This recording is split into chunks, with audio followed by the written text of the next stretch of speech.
Hey, John Lee Dumas here, the founder and host of EO Fire, and you're listening to the Sonya Paz and the Rockstar Mentor podcast. Professional artist and entrepreneur Sonya Paz will give you that kickstart that you need to rock your art business. She's built her brand solely on her name and popular artwork for the last 20 years. Learn more at rockstarmentor.com and prepare to ignite. You are listening to the Rockstar Mentor podcast. I am your host, Sonya Paz, and this is episode 15. Let's crank this thing into high gear.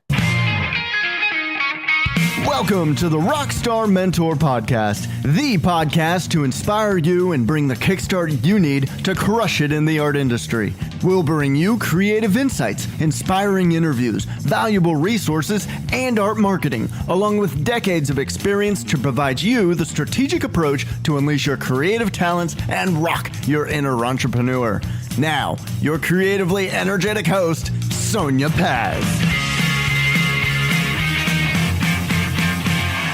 Hey there, everybody. Sonya Paz here with the Rockstar Mentor podcast.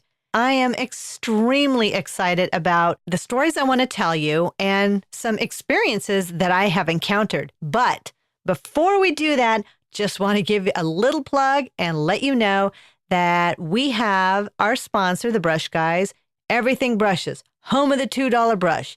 Jeff and Dave are amazing. They have awesome customer service. And just in case you didn't know, if you want to save 5% on your brush purchase, hey, you can, and simply use the promo code ROCKSTAR. You'll get an immediate 5% off. You will be so happy at the quality of the brushes that you will receive in the mail, and you'll be able to create your masterpieces. So, thebrushguys.com. If you're checking out brushes, check them out too. Now, if you've been listening to the podcast, then you will know I am an artist based out of Northern California, and there has been some really amazing updates in my world here as an artist through my art website, sonyapaz.com, as well as facebook.com/sonyapazgallery. That is my artist page. So if you're a listener and you're checking me out through, obviously, this podcast, which is Rockstar Mentor, at rockstarmentor.com, and you weren't quite sure who I am, being other than Sonya Paz, your host, who is an artist, entrepreneur, designer, blah, blah, blah, then check out my work at Sonya Paz on Facebook. And the reason things have been a little bit wacky and crazy this past week is that apparently a public art project that I did in June of 2013 has made it to the ultimate shining light and notoriety of Pokémon Go. Now, I have to tell you, first and foremost, that I have two sons. They're grown, and I'm not really in tune to the whole gaming thing. I don't know the ins and outs of Pokémon Go and what it all entails. However, about 2 or 3 weeks ago, I get this text from my son who says, "Your art box is on Pokémon Go," and I have no idea what he's talking about. I'm thinking, what? I grab my phone and I do give him a call. He proceeds to tell me that my art box that I created through a public art project in 2013 called Artbox is on Pokémon Go. And this was where a group of individuals, Tina Morrill and Sherry Lakey out of San Jose, spearheaded this movement of taking utility boxes in San Jose and beautifying them with public art. They got a bunch of sponsors. Somebody, maybe it was a family, an individual, perhaps a business that sponsored a box at a specific location, and they would find an artist to paint public art on these utility boxes. Well, one of the ladies in my neighborhood who knew me through my gallery had thought my art would be the perfect fit for this one utility box set. And her name is Ann Ersman, and she's a big community member, and her family is really awesome. She approached me and said, "I think that your art would be amazing on this box. Would you work with us? Would you consider doing this?" And I said, yes. So I'm honored. So Tina and Ann and myself had met. I did a little quick draft of what I thought would look nice. They said, yes, let's do it. And at the time, this was October of 2012, and I was just in the process of transitioning out of the gallery back to the studio. So we thought with the weather and everything else, it would probably be best if I just do it then, coming up the next spring in April through June of 2013. So here we are a few months down the road. June comes along, we schedule it, we send out a press release. We got some nice press in the San Jose Mercury News where Sal Pizarro and a couple of other writers had actually given some acknowledgement about myself and my artwork and the family that was sponsoring it, along with the Art Box program. And I went out and painted it. Now, you have to understand, everyone, I don't usually paint in the day.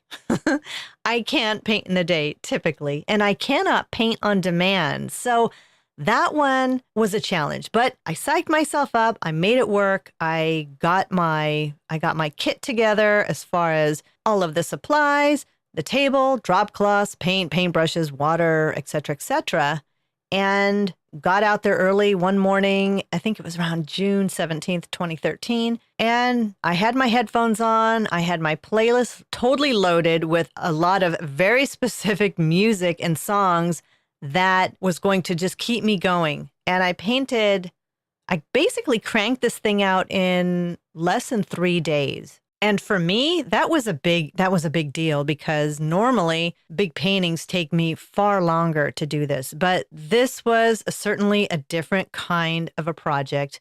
I'm standing at this intersection. There's cars going by. And much to my surprise, there were a lot of people honking and waving and giving thumbs up. Only one person pulled over, got out of the car, and asked me what I was doing. Well, of course, I had all of my documentation right there with the letter that I had received from the Art Box program, just in the event anybody was going to ask what was happening.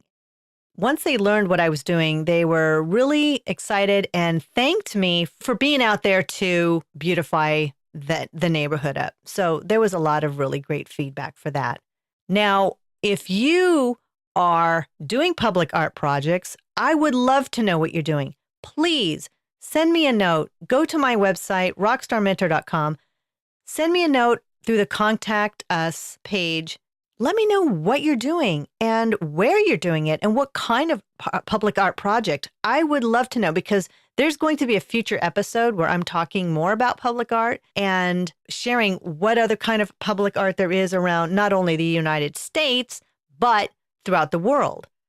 If your work is conducive to do this kind of work, whether it's sculpture, painting, woodwork, construction, whatever, public art can be as large or as small as possible. There are several outfits within your city or county that will have public art projects that you can apply to. I have been fortunate to not only been paid for doing public art, but have donated public art just for the additional exposure. And I will tell you, rock stars, that this was a huge win. When I moved to Campbell, downtown Campbell, with my gallery in 2007, the city of Campbell approached me through its redevelopment department at the time, looking for something very simple that they can incorporate into their new street banners that were going to line the streets of the downtown corridor on East Campbell Avenue. I had suggested that we meet, and through the meeting, discovered that they were trying to launch a campaign of shop with us and dine with us. When I moved to Campbell, there were 8 art galleries, and it was amazing. One of the things they were very quick to reveal was they had no budget for public art. So I asked them what they needed. I thought, let's draft up a quick design. We'll get an idea down for the shop with us portion and then the dine with us portion. I will tell you, everyone, that not everything had to have a price tag, because knowing that they didn't have a budget, and that wasn't even my intent. My thing was, I'm going to go in, I'm going to help them out, maybe give them a little guidance on where they can go with this banner project that they're doing. And it turned out to be something that was so rewarding. And not only was I giving back to my community tenfold, my art to this day, it launched in November of 2008, and it is still hanging in downtown Campbell. because I told the city of Campbell, I will donate the artwork. If you make the banners, I will paint the paintings. I will get them professionally photographed. And then you can take those digital images and have your banners made. And the only thing I asked of them was, let's do a press release and make this an event.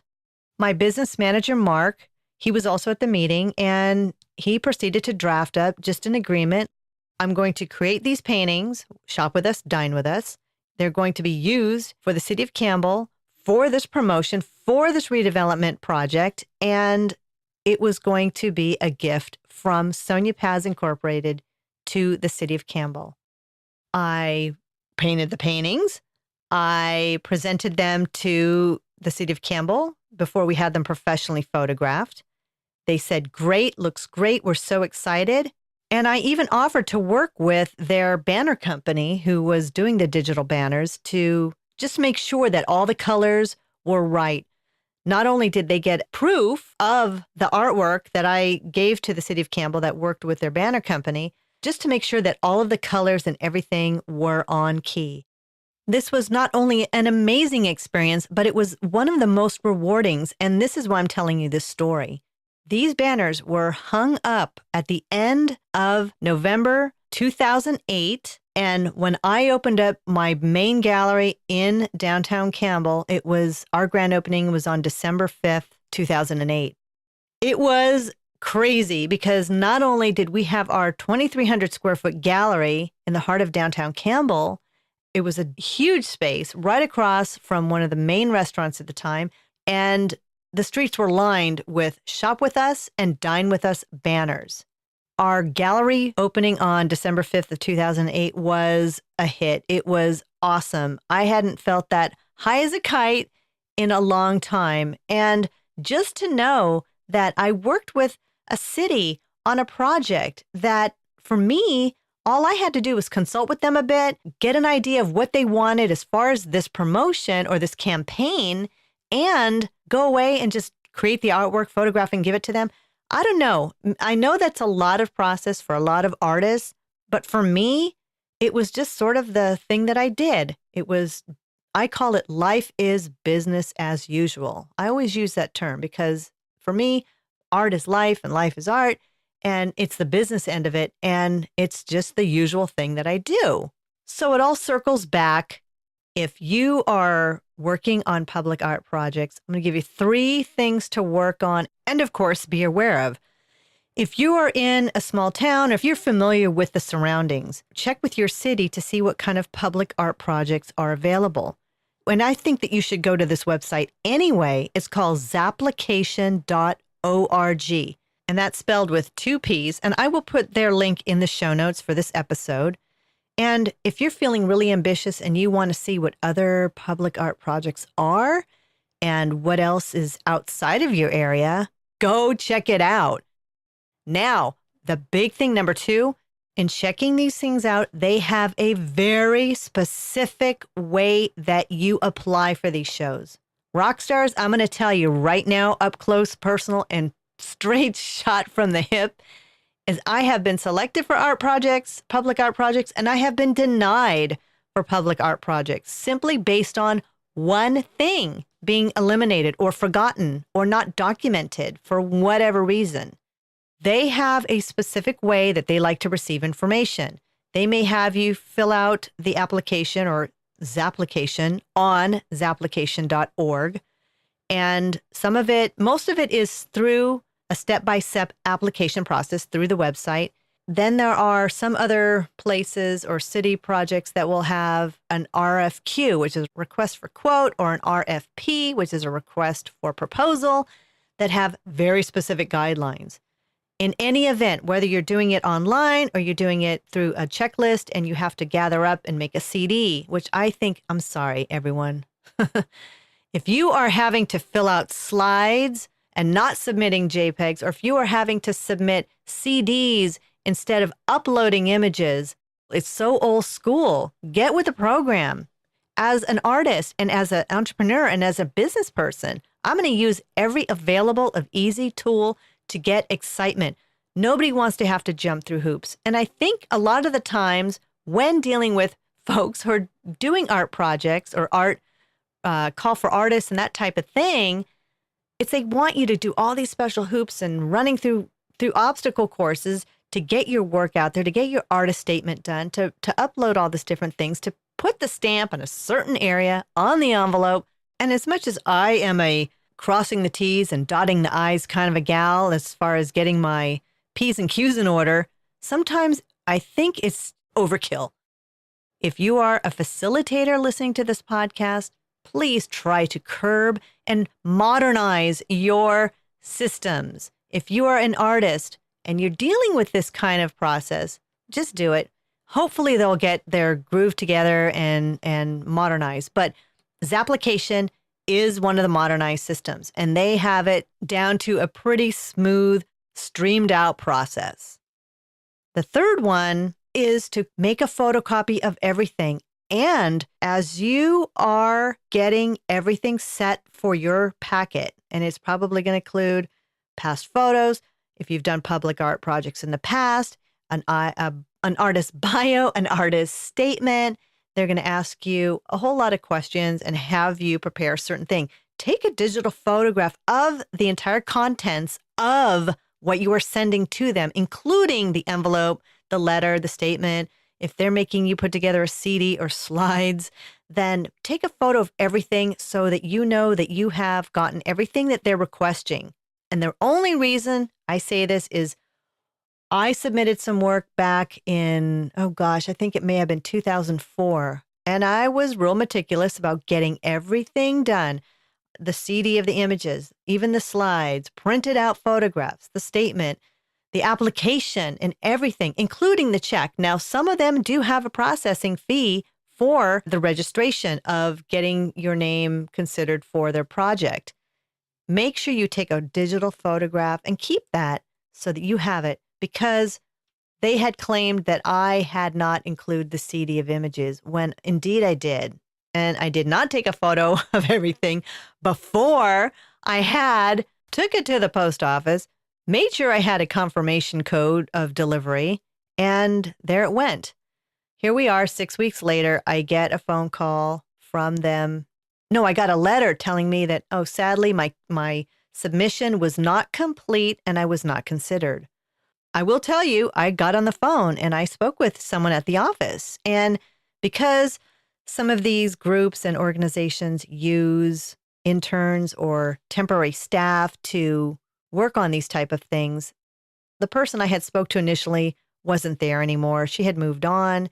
And the gal I was speaking to was strictly someone who had just started a week prior, and she didn't know what was going on. But all she could tell me was that my CD of images was not included. And the deadline, of course, had passed. And sadly, my work and my fee and everything else was no longer a contender.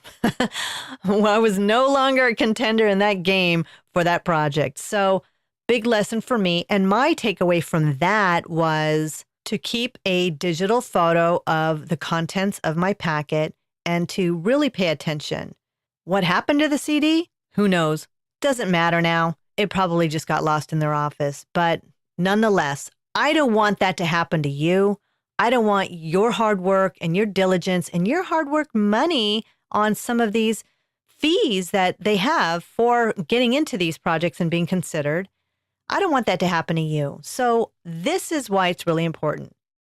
Of course, you know I can't end an episode without telling you about a song that is sort of representational of this episode and topic. So I'm going to flash back to a few decades back.